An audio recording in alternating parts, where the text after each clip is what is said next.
What's up, guys? Welcome back to Miami Dolphins Syndicate. As always, I'm your co-host, Donovan Quick. And before we get into today's video, I want to thank you guys so much for the love over the past couple weeks. Post-draft, you guys are awesome. We did slack a little bit after the UDFA videos, but we're back to full strength. We're going to be giving y'all content almost every single day. So make sure y'all keep your notifications on. Make sure you like, subscribe, everything else, so you know when our videos are out. And don't forget, tomorrow, 7 p.m. Eastern Time, the Miami Dolphins Syndicate, me and Jacob, will be going live at 7 p.m. to talk to you guys about multiple things going on with the Dolphins, including some contract talks and maybe some controversy with Christian Wilkins. But yeah, let's get into today's video. And today's video, we're going to be talking about free agents that I think the Dolphins should be going after. Now, I do have a top 10 list, and I do have some honorable mentions for that top 10 list. And those honorable mentions are Eric Fisher.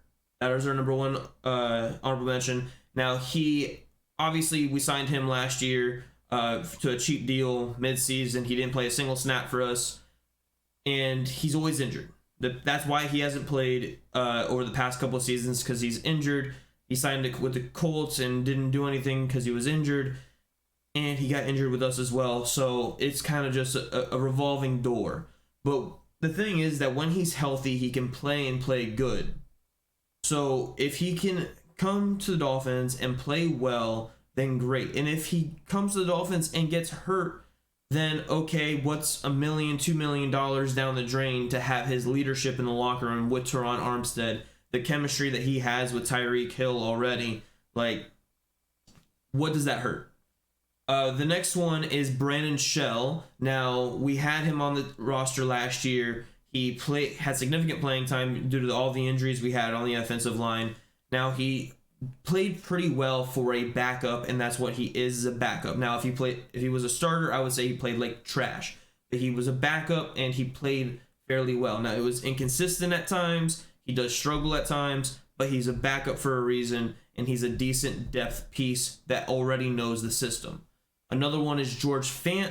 Now, he's a little bit better than Brandon Shell. He was a starter in New York, kind of moved around between the guard spots a lot and played a little bit of center. Now, we could use a backup center. Dan Feeney, who's already on a roster, who's a good guard, played with George Fant in New York, but he doesn't play center. George Fant can play center. God forbid Connor Williams goes down. We don't have a backup center right now. Technically, we don't have a center on roster. Now, to get in my top 10 list, my number 10 comes Taylor Lewan. Now, the reason he's so low on this is because he's a left tackle, has never played right tackle in his NFL career. But I think, being this deep into his NFL career, if he wants a starting position, maybe he'd be willing to move over to the right tackle position. Now, he has been injured quite a bit over the past 3 seasons, including tearing his right ACL twice.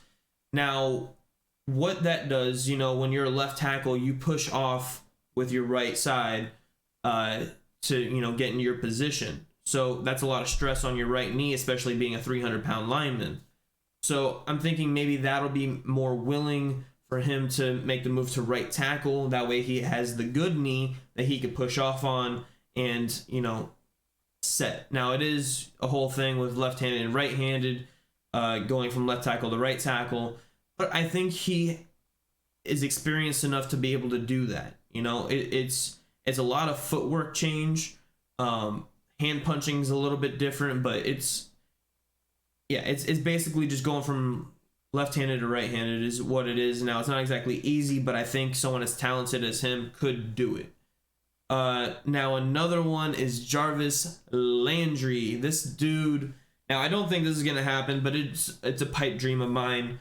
To just bring back Jarvis Landry to this roster, the leadership that he brings. Like, yeah, we have Tyreek Hill in the wide receiver room, but just like the dog in Jarvis Landry. I mean, he brings so much energy. He brings that fight, and you can't discount that. Like, he's like Debo, where like a small version of Debo, where he will just absolutely just pound through you like he's a running back.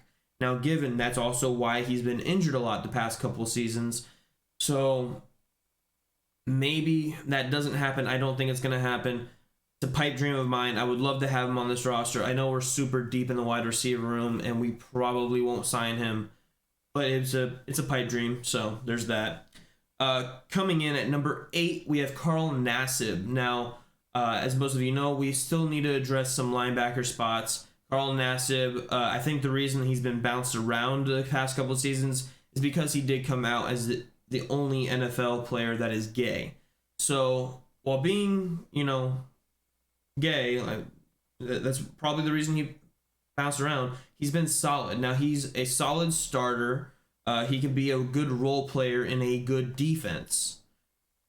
He played on Tampa Bay last year, was still pretty good with them. He was really good with Vegas the year before. So I don't see a reason to not bring him in. He could possibly be cheap. Why not bring him in? We need some linebacker help. We don't know if David Long Jr. is going to be healthy enough to play all the time. Now, I really do like our linebacker that we brought out of JSU. But who knows what's going to happen? Like, I also really like Channing Tindall. So, and Carl Nassib, he can play inside, outside. He's solid either way. He'll play special teams as well. So, on to the next guy. Robert Quinn, another guy that used to be on the Dolphins. He kind of didn't play that well for us down here. It wasn't until he really went to Chicago that he popped off like he did in Dallas. And even then in Dallas, he didn't really pop off like he did in Chicago. But there's a reason, that the Eagles aren't re-signing him. He's a little bit older. He did lose a step over the this past season. He went from like 20 sacks and back-to-back, or he went 20 sacks and then 18 sacks, and then last year was just like, eh. But, I mean, why not bring him back as a depth piece? I mean, we do have, the history of last year bringing in Trey Flowers and Melvin Ingram. So why not bring in another old guy who may have something left in the tank and can be a good role player? Why not? I don't see a problem.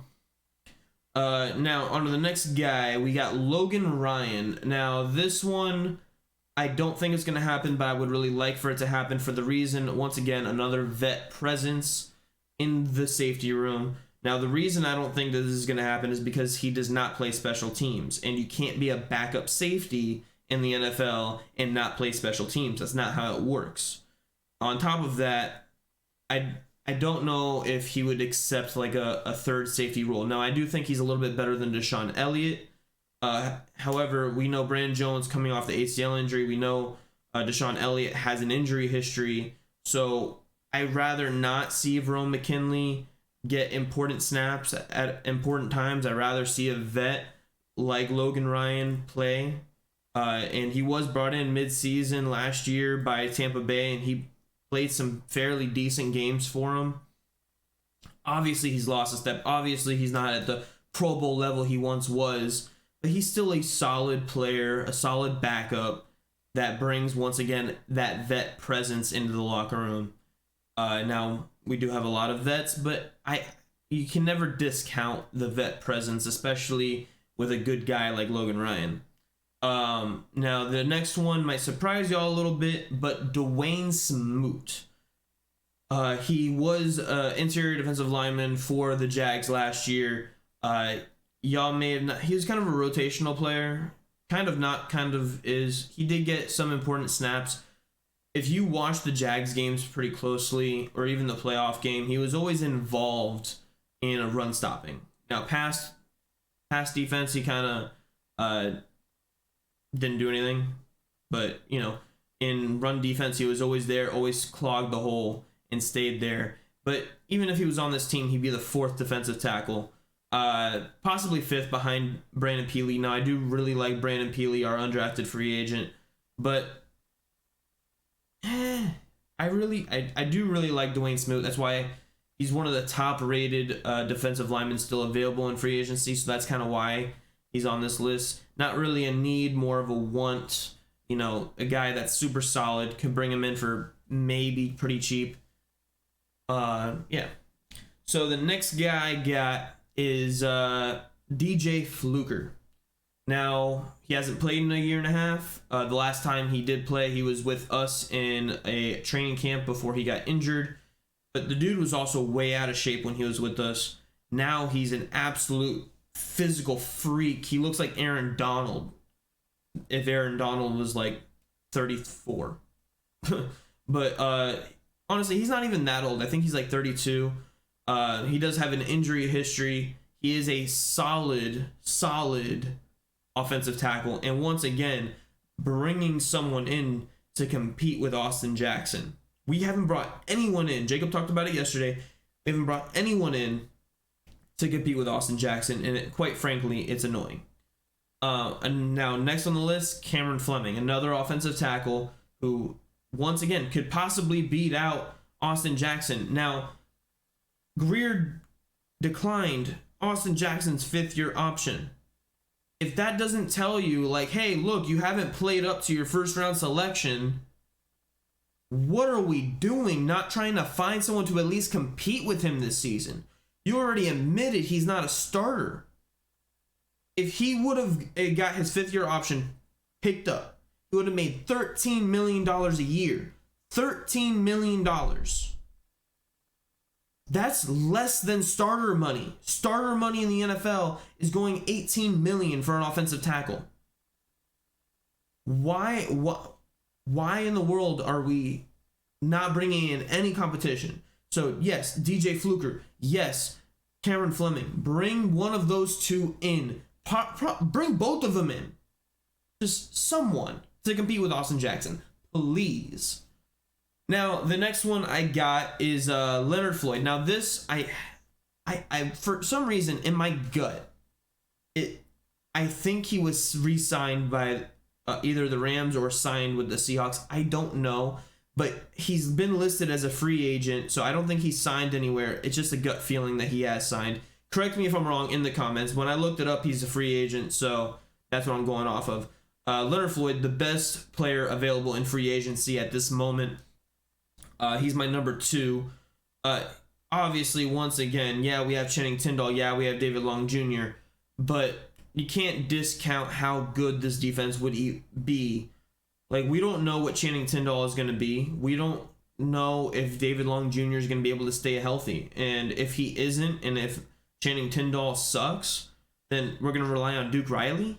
Like, I'm sorry. I'd rather have David Long Jr., as good as he is, as our backup. We're even a rotational player with Leonard Floyd, he's a little bit older. He's still pretty young, but he's a little bit older now. But he was still, a Pro Bowler. I think he made an All-Pro. I'm not 100% sure. Y'all correct me if I'm wrong in the comments below. And my last guy, my number 1 guy, as of right now in free agency, is Kareem Hunt.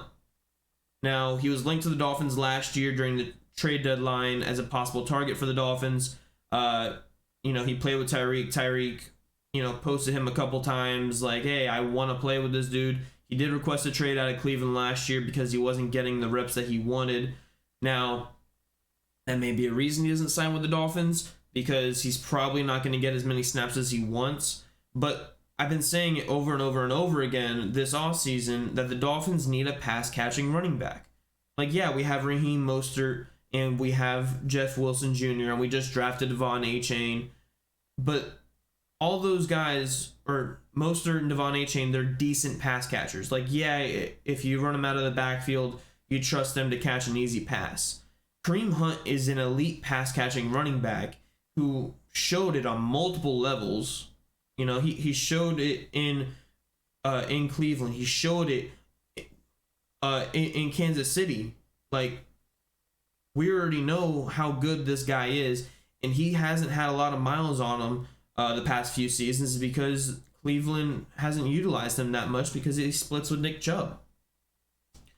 So why not bring in another pass-catching running back? We're still linked to Dalvin Cook. So Dalvin Cook could be released and could end up still being a Fin. There's still reports out there like, hey, don't count the Dolphins out on Dalvin Cook. If he's released, look to the Dolphins to be the top team looking after him. So why aren't the Dolphins also one of the top teams looking after Kareem Hunt? I mean, once again, this entire offseason, we've been linked to Dalvin Cook. This is over the draft weekend, we were linked to DeAndre Swift after they drafted Jahmyr Gibbs. So we've been linked to these pass catching running backs. So why not? Why not? He's not going to be that expensive. He's probably going to cost 2 years, $10 million, or 2 years, $12 million. Why wouldn't I take that? And he's probably looking for something a little bit longer term. But as we've seen this free agency go, most running back contracts are all around 2 years, $8 million. Now, there hasn't been anyone as good as him signing. So, the running backs that haven't signed yet, Josh Jacobs, Saquon Barkley, Tony Pollard, all haven't signed. So, if we haven't seen anybody get a big running back contract this offseason. So, how much could Kareem Hunt really be worth? Would it hurt the Dolphins to bring him in? We do get that extra $13 million on June 1st, so maybe watch out to make some moves there. Hopefully, we'll make the moves sooner rather than later. But that's all I got for y'all today. Thank you guys so much for watching. Let me know in the comments below what free agents y'all want the Dolphins to pick up.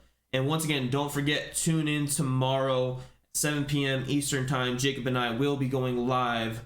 First time together. It's going to be our second time doing MDS live. All right, appreciate y'all, and deuces.